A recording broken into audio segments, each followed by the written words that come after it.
Imagine um sujeito extremamente motivado, incansável naquilo que faz, extremamente generoso, que tinha fama e talento reconhecido. Além de ser um líder nato que atingiu todos os picos de sucesso na sua profissão e se tornou conhecido mundialmente. Imagine também que esse sujeito tinha uma família funcional, 3 filhos bonitos e uma esposa que o amava. E imagine que esse sujeito, numa crise de depressão, resolveu tirar a própria vida. O que será que o levou a isso? Senhoras e senhores, apresento a vocês a vida e a obra do chefe francês Bernard Loiseau.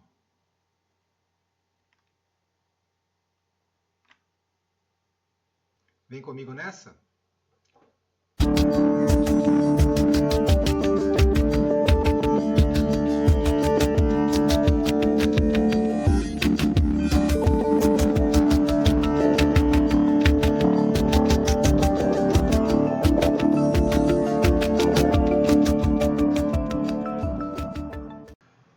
Boa noite, gente. Como é que vocês estão? Espero que todos estejam bem, espero que todos estejam com saúde, espero que todos estejam em paz aí junto aos familiares de vocês, junto aos bichos de vocês, junto aos amigos de vocês e a quem mais for caro e querido ao coração e à alma de cada um, ok?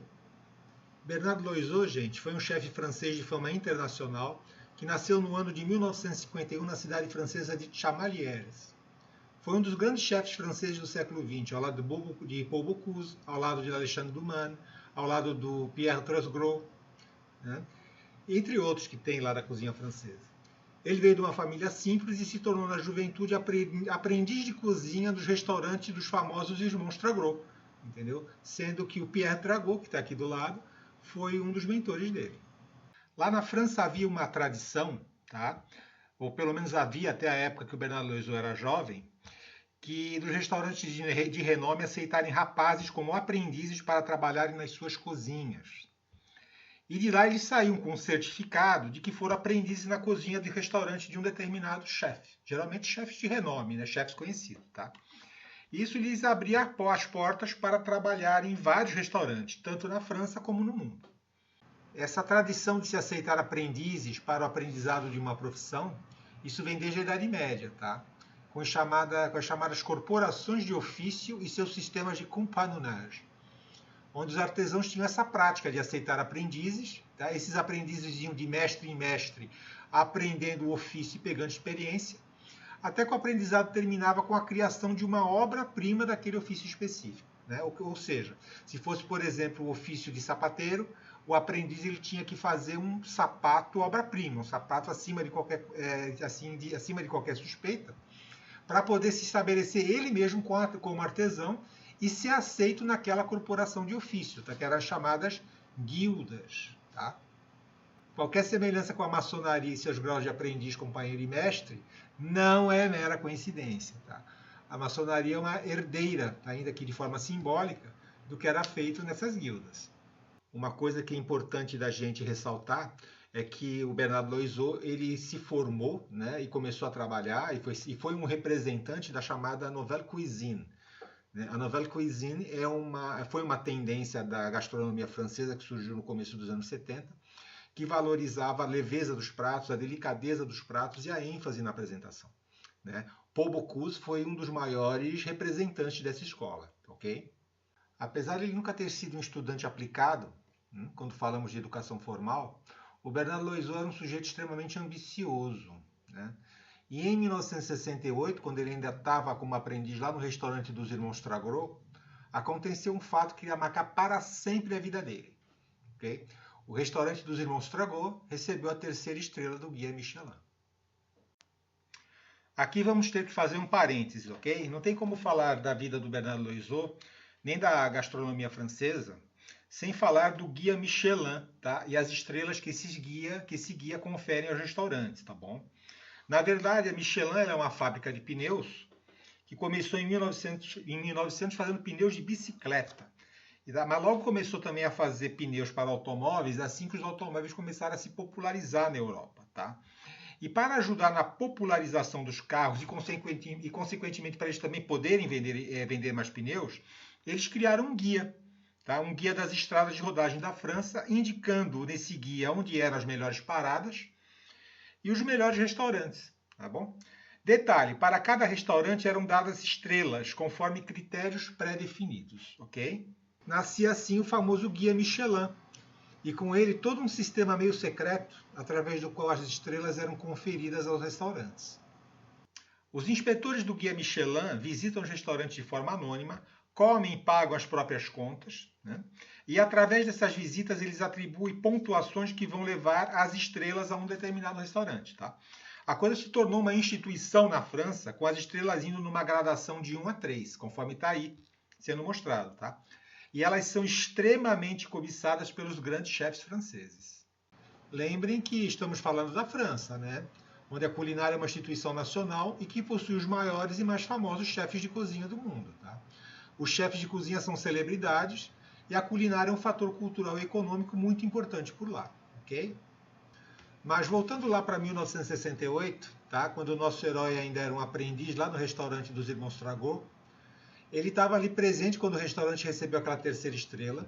Ele viu a festa e a badalação decorrente daquilo, viu o assédio da imprensa, as glórias recebidas, e ele pensou assim: quero isso para mim. A partir dali, isso virou uma ideia fixa na cabeça do Bernard, né? Uma ideia fixa que o norteou para todo o resto da vida, influenciando inclusive a sua própria morte. A ideia fixa das 3 estrelas se tornou uma meta, se tornou uma obsessão, se tornou um parâmetro de aferição de sucesso e fracasso e se tornou também um hiperfoco.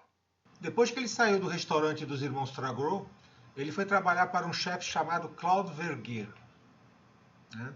Um sujeito também famoso, só que meio misterioso. Você não acha muito sobre ele na internet, foto, nem nada, tá? Que era um cara rico, que confiou ao Bernard Loiseau a chefia da cozinha de um restaurante que ele, Verguer, havia comprado na cidade de Soulier, no interior da França.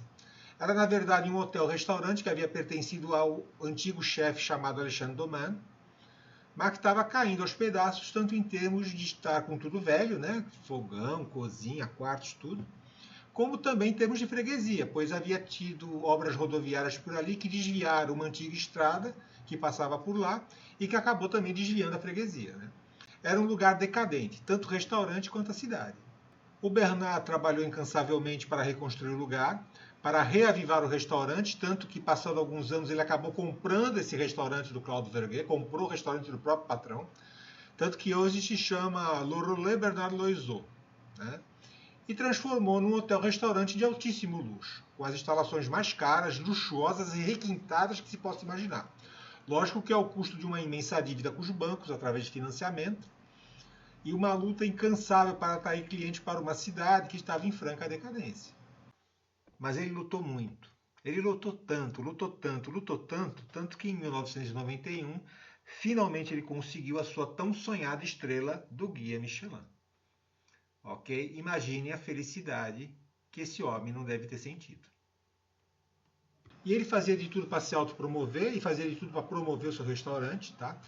Ele se utilizava muito da mídia para se autopromover, ele tinha uma relação muito estreita com a mídia, estava sempre criando fatos novos, estava sempre trazendo jornalistas e trazendo a mídia especializada para alguns regabofes gratuitos no restaurante dele, para conseguir notícias melhores, né, para ter uma aproximação com a mídia. Tá? Ou seja, ele também manipulava a mídia, mas a mídia também o manipulava. Né? Tem gente que não tem lá muito escrúpulo, também não tem lá muita vergonha na cara, e se puder encostar num regabofe gratuito, vai fazer, né? Claro. Mas quem era o homem Bernard Loiseau? Como era a sua personalidade, como ele agia e como as pessoas o viam? Ele era um sujeito realmente extraordinário, tá? Ele era inovador, tá? Ele estava sempre inventando novos pratos, inventando novas receitas, inventando novas formas de aparecer na mídia. Então ele não gostava de fazer nada igual aos outros, tá bom? Ele era um não conformista e muito contestador. Por lugares por onde ele passou, ele até arrumou confusão por conta disso, porque ele estava sempre contestando, ele estava sempre indo às vezes contra a corrente do que estava ali. Tá? Ele tinha um entusiasmo incansável e contagiante. Todo mundo que fala sobre ele lembra desse traço dele de entusiasmo, né? Desse traço dele de motivação, extremamente motivado, extremamente para frente, né? Muito hiperbólico, hiperativo, extravagante na forma como ele falava, na forma como ele se comportava. entendeu? Na forma como ele falava de si próprio também, então ele tinha esse lado megalomaníaco, né? Então, para ele, tudo que se referia a ele, se referia ao restaurante dele, se referia aos pratos dele, se referia à equipe dele, que ele estendia isso à equipe dele, era sempre o melhor que tinha. Tá? Para ele não tinha para ninguém. Para ele era a equipe dele, eram os pratos dele, o restaurante dele, e ele mesmo era o melhor em tudo. Tá? Muito tagarela, né? Até por conta desse lado não conformista e contestador dele.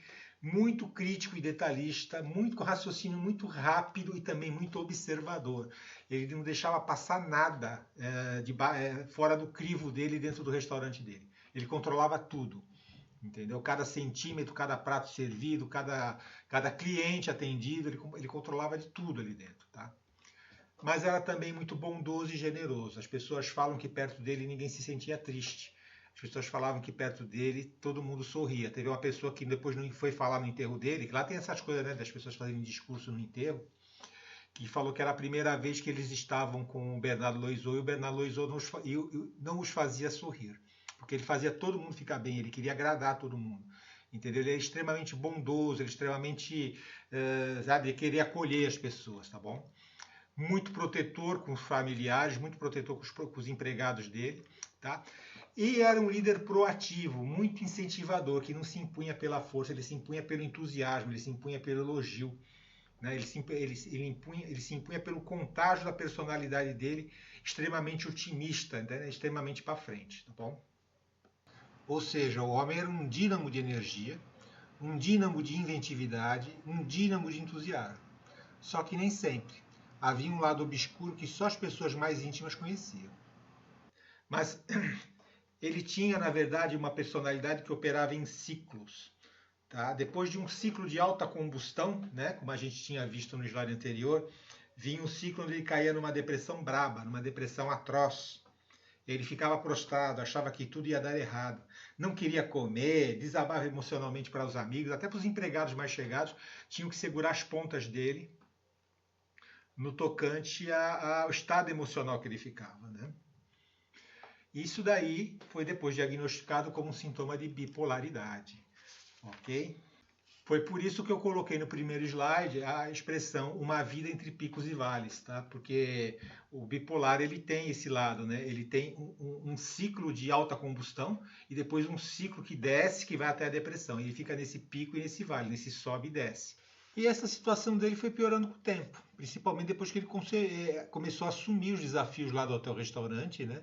Das dívidas que ele fez para poder aprimorar aquilo tudo, para poder melhorar aquilo tudo. E o próprio dia a dia, numa profissão, numa atividade que praticamente não tem descanso, praticamente não tem um dia que a pessoa não abra o restaurante e tenha que ir trabalhar, altamente competitivo e altamente visado pela mídia.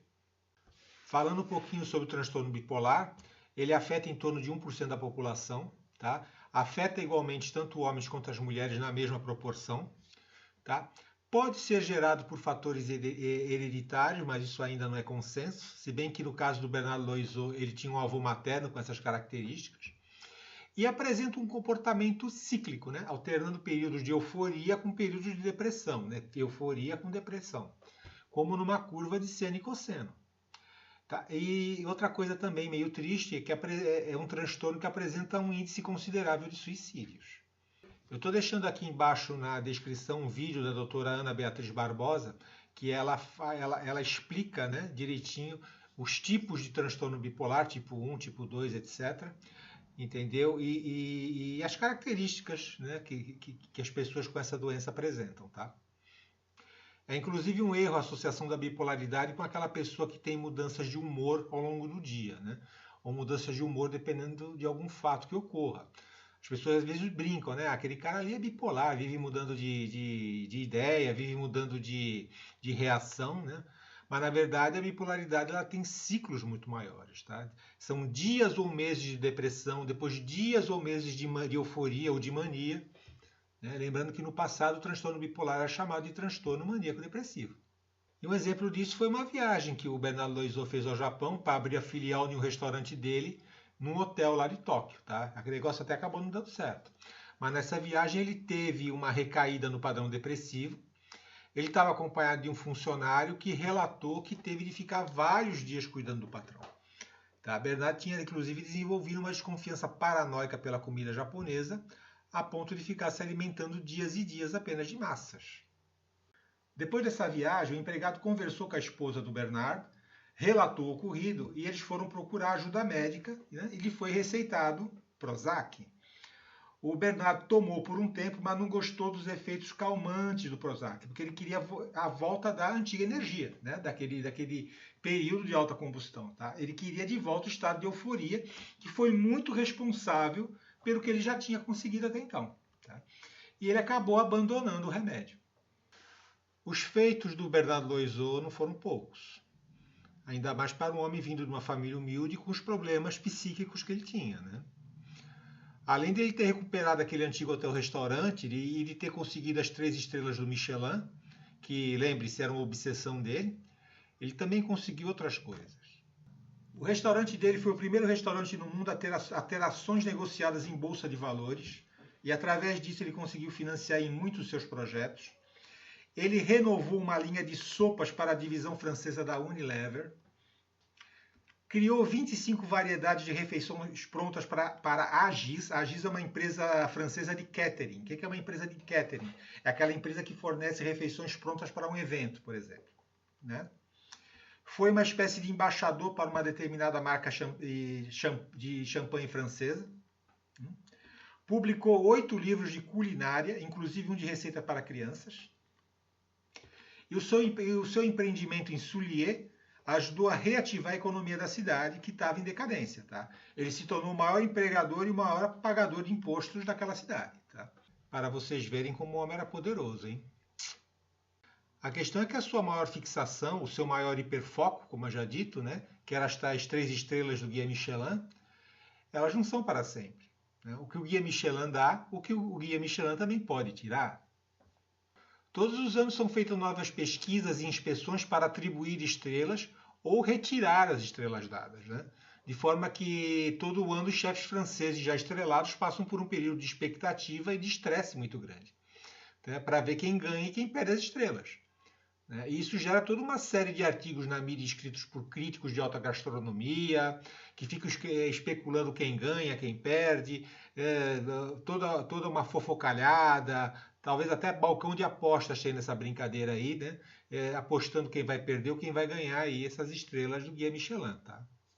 Por volta de 2003, Loiseau estava com problemas de dívida e de baixa clientela. Tá? E estava passando por especulações da mídia que seu restaurante perderia a 3ª estrela. Além disso, estava começando a sofrer a concorrência de uma nova tendência na culinária internacional, conforme os trechos desse artigo do site Cozinha de Ideias, cujo link eu vou deixar na descrição. A Nouvelle Cuisine há muito já não era mais novela, ou seja, não era mais nova. Né? Bastiões da gastronomia francesa já começavam a curvar-se diante de novas técnicas, como as japonesas, e do uso de ingredientes exóticos. Os espanhóis já faziam algum barulho com a sua cozinha tecno-emocional. Nem me pergunte o que é isso. Anunciando a próxima onda gourmet.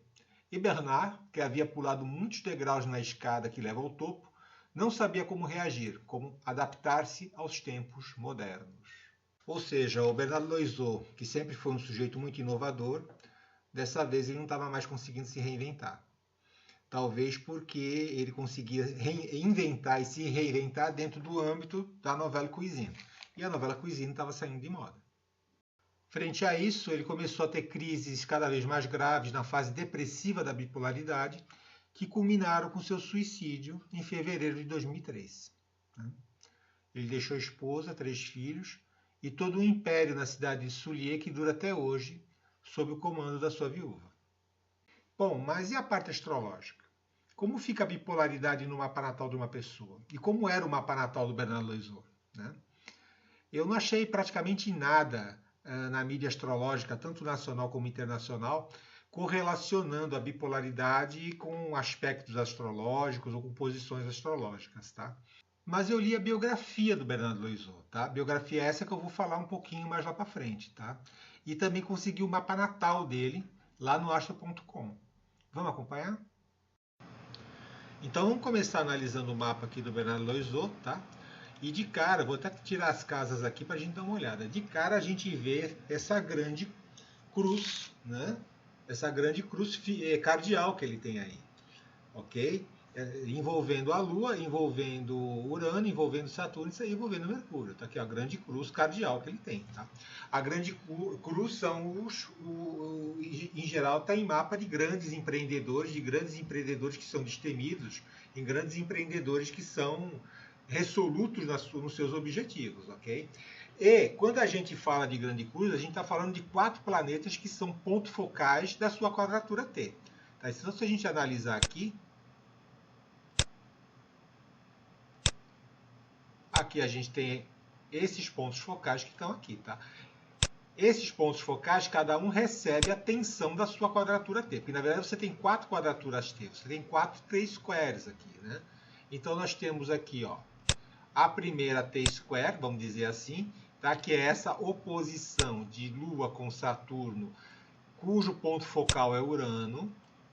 Nós temos uma outra T-square, que é também resultante da oposição Lua-Saturno, cujo ponto focal é Mercúrio. Tá? Temos uma terceira T-square dessa oposição Urano com Mercúrio, cujo ponto focal é a Lua. E também essa mesma oposição Urano com Mercúrio gera uma T-square aqui com esse ponto focal com Saturno. Tá? Então você tem vários planetas, você tem várias áreas da vida, você tem várias energias aí recebendo todo esse impacto de ser ponto focal das suas respectivas quadraturas T, gerando o quê? Das suas respectivas T-square, né? Gerando impactos aí em cada ponto focal desse. Tá? Sem falar que também há uma quadratura importante, é uma oposição importante, que é essa oposição de Plutão com Mercúrio, entendeu? Que quando eu falei da manipulação da mídia, tá? Porque isso aí envolve a terceira casa com Plutão, tem tudo a ver, tá? Quando a gente chegar lá, a gente vai detalhar um pouco mais isso daí, tá bom? Uma coisa que tem que ser observada a respeito dos aspectos tensos de qualquer mapa natal, minha gente, é o seguinte, tá? São eles que impulsionam a pessoa a ir para frente, tá? Um mapa natal com muito pouco aspecto tenso e uma grande quantidade de aspectos fluentes torna a pessoa passiva, torna a pessoa muito lânguida, torna a pessoa muito sem motivação, sem energia, tá? São os aspectos tensos que motivam a pessoa a ir para frente, principalmente a quadratura. Tá? A quadratura é onde elas mostram o potencial de qualquer mapa natal, porque ela te dá um cutucão interno, vamos dizer assim, para você ir buscar alguma coisa. Tá? Geralmente mapas com muitas quadraturas são mapas de pessoas de sucesso. Né? As quadraturas motivam a pessoa a ir para frente, só que elas não garantem felicidade. Né? Uma coisa é você ter sucesso, outra coisa é você ter felicidade. E o Bernardo Loyola acho que foi um bom exemplo disso. Hein? Mas vamos continuar, gente. Vamos analisar essa primeira quadratura T aqui, tá? Envolvendo a oposição Lua com Saturno, certo? E envolvendo Urano, tá? Então essa primeira quadratura é T aqui, tá? A oposição Lua com Saturno, em geral, indica pessoas que tiveram algum tipo de, não digo trauma emocional, mas algum tipo de complexo emocional resultante de alguma falta na infância, tá? Apesar da biografia do Bernardo Loiseau, que daqui a pouco eu vou mostrar para vocês, ter pintado a infância do Bernardo Loiseau como algo assim meio idílico, né? Uma infância feliz, essa oposição aqui mostra que provavelmente deve ter havido momentos em que ele se sentiu abandonado, que ele se sentiu não nutrido, que ele se sentiu relegado, entendeu? De maneira que ele começou a sentir toda uma insegurança emocional, toda uma insegurança de nutrição emocional, que resultou no quê? Tá? Que acabou gerando, que acabava impactando esse Urano aqui, né? Isso daí fazia com que ele talvez sentisse uma tensão interna dentro dele que fazia ele querer inovar. Entendeu? Esse negócio de ele estar sempre correndo atrás da bola, ele está sempre querendo inovar, ele está sempre querendo contestar, às vezes, né, por causa desse Urano reconjunto ascendente, pode ser resultante de algum complexo emocional, entendeu? De alguma carência emocional que tenha vindo da infância, tá bom? A mesma coisa se dá em relação a esse Mercúrio aqui, tá? Ó.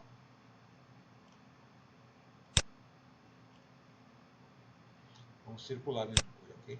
Essa mesma situação na infância de carência emocional pode ter prejudicado o desempenho escolar dele. Tá? Bernardo Loiseau foi um sujeito que ele não conseguiu terminar o ensino médio. Tá? Acho que ele ficou no que era o antigo primário, coisa assim. Ele não queria estudar, ele não gostava de estudar.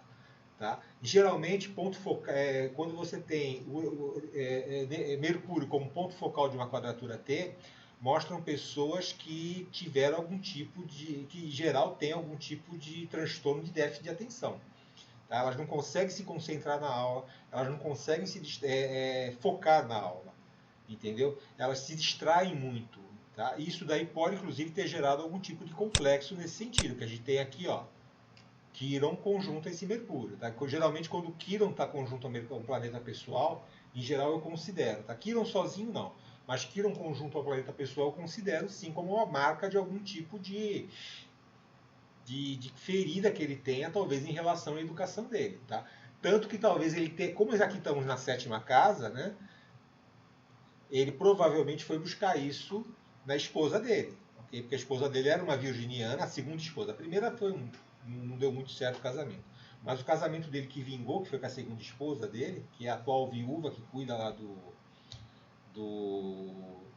impériozinho que ele deixou, né? Era uma virginiana brilhante, uma mulher que havia feito tinha tido uma carreira acadêmica muito boa, uma carreira acadêmica de sucesso, na qual ela fez um estudo sobre toda a parte higiênica das cozinhas de restaurante. Ele é virgem, tem tudo a ver, né?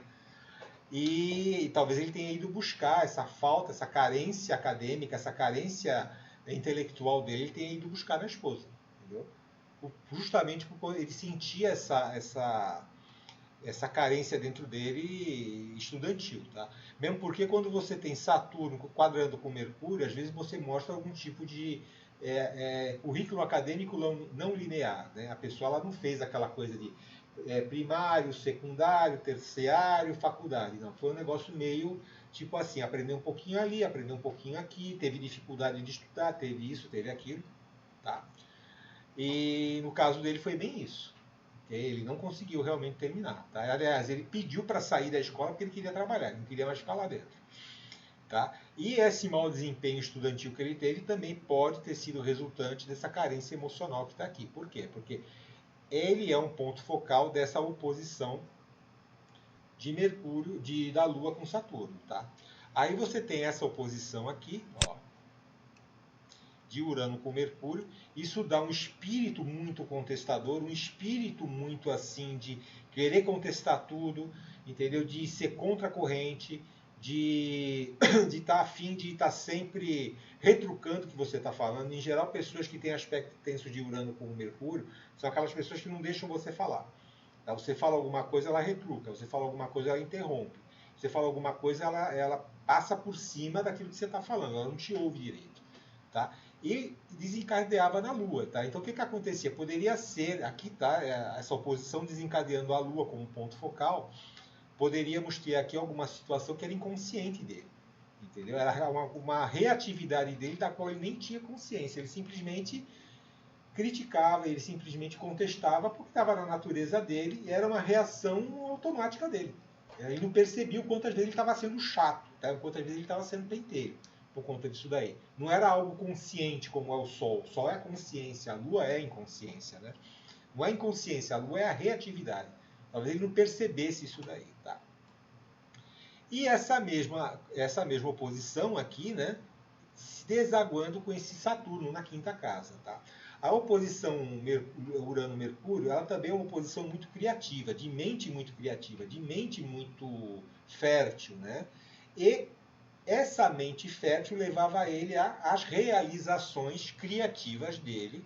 Está falando de Saturno na 5ª casa, que eram realizações criativas efetivas, eram realizações criativas materiais. A gente está falando de comida, está falando de pratos feitos em restaurante. Né? Não estamos falando de música, não estamos falando de pintura, não. A gente está falando de alguma coisa que tem fundamento, né? Que tem consistência, tá? Por conta desse Saturno aqui. Okay? E também, quando você tem Saturno como ponto focal de uma quadratura T, você tem aí aquela parte da ambição. Então a gente viu que ele possui essa grande cruz cardial, tá? Eu esqueci de mencionar que é uma grande cruz cardial, entendeu? E a grande cruz cardial confere um esforço sem descanso e muita força para vencer obstáculos, né? Em geral, quem tem grande cruz cardial são empresários muito poderosos, muito resolutos, muito empreendedores, muito decididos naquilo que querem fazer, né? Só que toda grande cruz ela pode paralisar o indivíduo, né? Pela multiplicidade dos desafios. A gente viu aqui a quantidade de planetas que são ponto focal, que estão recebendo o impacto dessa grande cruz. Tá? E a energia tende a ficar aqui, né? nesse quadrado, vamos dizer aqui, só que ela precisa de uma vazão. Tá? Ela precisa de uma vazão para a pessoa também não explodir. Né? E geralmente, aspecto difícil, a vazão é dada pelo aspecto fácil. Tá?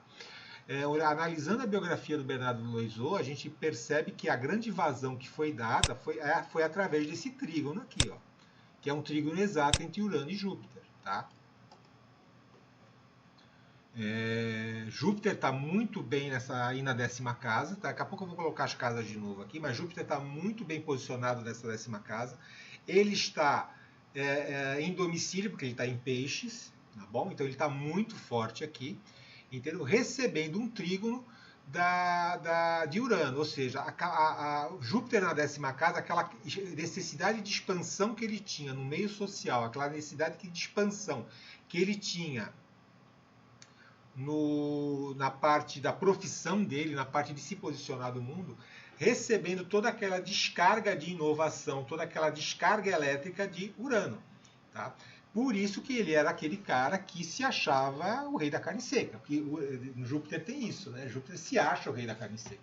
Júpiter é aquele cara que ele é muito bondoso, ele é muito protetor, ele é muito sábio, mas ele também é o sujeito pretensioso, né? Aquele é o sujeito que ele megalomaníaco, né? Ele é o sujeito hiperbólico, ele é o sujeito que gosta de mostrar que ele é o tal, ok? Então, se analisar bem, isso aí vocês podem, quem lê a biografia do Bernardo Loiseau vai ver o que eu estou falando. Tá? Eu coloquei, relacionei as características do Bernardo Loiseau, não tirei da minha cabeça, eu tirei da biografia que eu li dele. Nós vemos também aqui que Urano também está fazendo um trígono, apesar de não ser um trígono exato com o meio do céu. Né?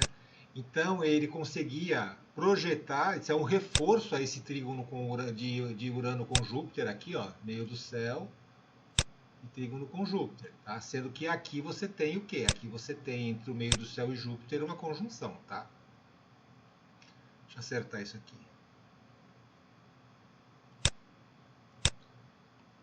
Aqui você tem essa conjunção de Júpiter com o meio do céu. Ou seja, é mais um reforço para aquela imagem que ele projetava para o exterior de grandiosidade, entendeu? Aquela de megalomania, entendeu? Aquela de grandiosidade, todo desse lado que ele fazia de se achar o melhor, de se mostrar, dizem que até que ele tinha um jeito meio do Mussolini, né? De levantar o queixo, dizer que era o bom, etc, coisa e tal, ok? Ele também tinha um lado, que também isso está na biografia dele muito sério, que era um lado muito terno com os amigos. Aqui, ó. Nós temos aqui um trígono da Lua que está na 11ª casa, com Vênus, tá vendo aqui? Ele era muito terno, ele era muito protetor, ele era muito amigável com as pessoas gostavam dele. Apesar de todo esse traço megalomaníaco dele, ele era protetor, ele era simpático, ele fazia as pessoas felizes, tá? Ele tinha esse lado de querer agradar, entendeu? E também nós temos aqui esse trígono exato de Mercúrio com o meio do céu, que está aqui, ó. Tá? Que também é um trígono exato. Que mostra também que o mundo, né, o mundo via, entendeu, como uma pessoa inteligente, né? O mundo, ele sabia projetar sua inteligência, sabia se comunicar com o mundo, ele sabia vender o peixe dele para o mundo. Mercúrio é um vendedor, né? Mercúrio é um comerciante, então ele sabia muito bem vender o peixe dele para o mundo, tanto que aquela coisa da imprensa, ele sabia manipular a imprensa, né? Ele sabia mexer com a imprensa e se comunicar, tá? Temos aqui um quincúncio também muito exato, ó, aqui, ó, de Urano com Vênus, tá? O quincúncio é um aspecto esquisito porque, em geral, a oposição e a quadratura, os planetas, apesar de estarem em tensão, eles têm alguma coisa em comum. Ou eles estão do mesmo ritmo, ou então eles são do mesmo, são passivos ou ativos, eles têm alguma coisa em comum, tá? o quincúncio, os signos envolvidos não tem nada em comum. Tá? Então, assim, você tem que conviver com alguém que fala com um idioma diferente de você. Né? Então, aqui, toda a parte dele de afetividade, toda a parte dele, talvez, de romântica, não se combinava com a necessidade que ele tinha de liberdade, com a necessidade que ele tinha de inovar. Tá bom? Durante muito tempo, ele se negou a ter relacionamentos. Tá? Ele era muito tímido com mulher, com as mulheres em geral. O primeiro casamento dele não deu certo, foi um fracasso, terminou em traição por parte dela, aí ele descobriu também que terminou em traição por parte dele, até que ele encontrou aqui a mercuriana que eu já havia citado, tá? Que realmente fez ele uma pessoa um pouco mais feliz, tá, ok? E é isso, tá? E aí, terminando, a gente tem aqui esse lado da oposição Marte com Plutão, que está aqui, né? Que eu citei lá, tá?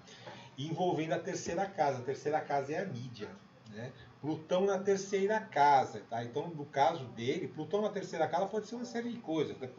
Comunicação profunda, uma comunicação cautelosa, que não era o caso dele, mas pode ter isso, ter crescido num meio perigoso, num meio assim, num bairro, numa vizinhança perigosa, ter tido irmãos abusadores. Plutão na terceira casa eu encontro muito no caso de mulheres que sofreram abusos psicológicos e físicos por parte de algum irmão. Tá? Pela biografia não foi o caso dele, mas ele tinha uma situação de manipulação com a mídia. Né? Aquilo que eu falei, ele trazia a mídia, o pessoal vinha naquele regabof, então ele manipulava, fazia todo um charme com aquele pessoal, para ele virar notícia, para ele ter inserção na mídia dele. Tá? Então ele tinha esse lado de manipulação, de manipular a mídia, de agir, né, Marte, de uma maneira a manipular com a mídia. E a gente tem que lembrar também que a mídia teve até direta ou indiretamente envolvida com a morte dele, né? Plutão. Foi aquela boataria que soltaram, que ele ia perder a estrela. Fizeram toda uma boataria, talvez até meio maldosa, né? Umas críticas meio destrutivas, porque a mídia gastronômica na França ela é exigente, né? Aquela coisa muito parecida com o que era a mídia com o futebol aqui, aquela exigência em cima do jogador, aquela insistência em cima do técnico, né? E a mídia teve envolvida, inclusive, com a morte dele, nesse caso aí. Então a gente está falando de Plutão na terceira casa, tá? Bom, gente, para finalizar, né? A gente viu que existe aí uma grande cruz cardial, né? Que essa grande cruz cardial ela confere ao nativo um esforço sem descanso, muita força para vencer obstáculos, tá? Por outro lado, às vezes ela paralisa o indivíduo pela multiplicidade dos desafios que ela gera, porque ela é uma grande geradora de energia, ela é uma grande geradora de atividade, ela é uma grande geradora de pressão, né? E essa pressão às vezes precisa de válvulas de escape, né? Que são os aspectos suaves. No caso aqui, o Bernardo Loiseau usou muito esse aspecto aqui, esse trígono forte da Lua, de Urano com Júpiter, usou muito esse sextil aqui muito forte que ele tem da Lua com Vênus, né? Daquela coisa da amizade, de proteger os amigos, dele querer agradar as pessoas. Mas aí a pergunta, ele foi diagnosticado com bipolaridade, tá? Onde é que a gente pode ver no mapa natal aqui algum traço de bipolaridade? Que dica que a gente pode ter, tá? Porque, veja bem, eu não achei, como eu havia dito, nenhum estudo, nem em português, nem em inglês, nem em espanhol, nem nada, mostrando onde é que está essa bipolaridade, né? Mostrando onde é que a gente pode ver uma bipolaridade no mapa, tá? Até achei algumas coisas assim, mas muito básico, muito sem aprofundar muito, sem dar exemplos, sem nada, tá? O que eu posso dizer é aquilo que eu noto, tá? Porque a gente tem aqui uma oposição da Lua com Saturno, que é uma oposição que a gente sabe que é depressiva, que é algo depressivo, né? E a gente tem essa oposição de Urano com Mercúrio, que é uma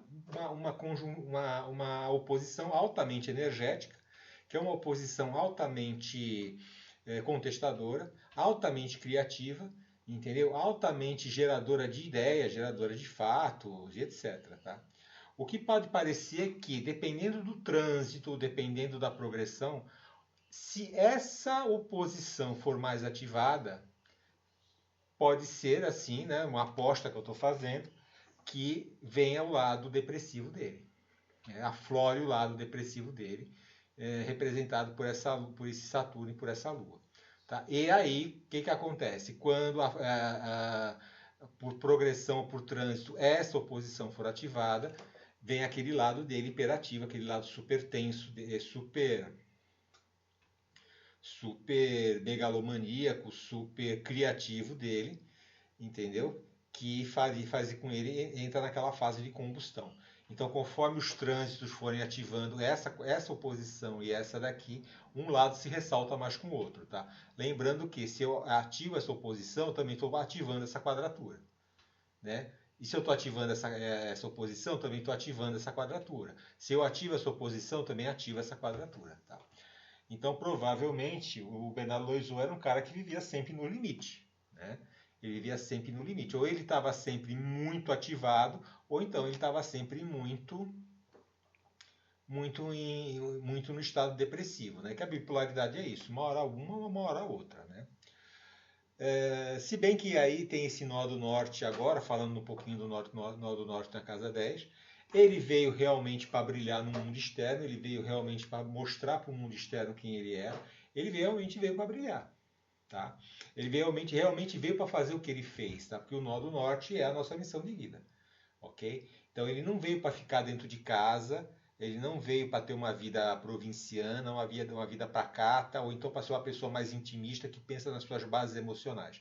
Ele veio para mostrar para o mundo o que ele era. Isso aqui ele cumpriu, entendeu? Infelizmente terminou como terminou, né? A morte de Bernardo Loiseau levantou uma série de discussões sobre a vida dos chefes na França, que é uma vida difícil, né? Praticamente sem folgas, submetido a um estresse e a uma competição extremas, além de também as críticas da mídia gastronômica, que eles reputam como nem sempre sendo muito justas. Parece algo até muito parecido como era o futebol no Brasil até uns anos atrás, né? Agora não, porque agora está meio decadente. Mas havia toda aquela cobrança férrea em cima do desempenho dos jogadores e dos técnicos, né? Além da alimentação de toda uma cadeia de notícias e fofocas em cima deles, né? A repercussão do que aconteceu com o Bernardo foi tão grande que ele até mesmo inspirou um personagem do desenho Ratatouille, né? Nesse desenho havia um chefe de cozinha que falece após receber a crítica negativa de um jornal. Tá? No desenho, o chefe se chama Augusto Gusteau. Bom, de qualquer maneira, Bernardo procurou tudo aquilo, né? Ele procurou a fama, procurou o estresse, procurou essa competição.